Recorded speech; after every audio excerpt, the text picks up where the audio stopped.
மிளகா சட்டிக்கான்னு பார்க்குறேன். மிளகா காய்ச்சிருக்கு, ஊசி மிளகா காய்ச்சிருக்கு. ஊசி மிளகா போட்டு இப்போ தான் பூ வச்சுருக்கு, அதை பார்க்க வந்திருக்கேன். பார்த்துக்கிட்டு இருக்கேன்.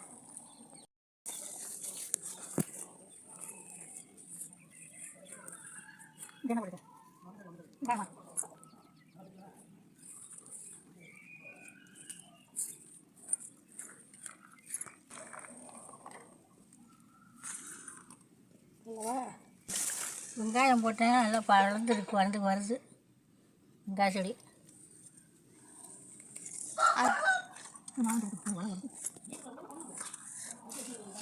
இந்த மிளகா காவல் காய்ச்சி ஊசி மிளகா சரி. இந்த ஊசி மிளகா ரொம்ப காரமாக இருக்கும். இந்த ஊசி மிளகா ரொம்ப காரமாக இருக்கும். போட்டிருக்கும் இப்போ தான் பூ பூக்குது. இந்த பிஞ்சாக்கா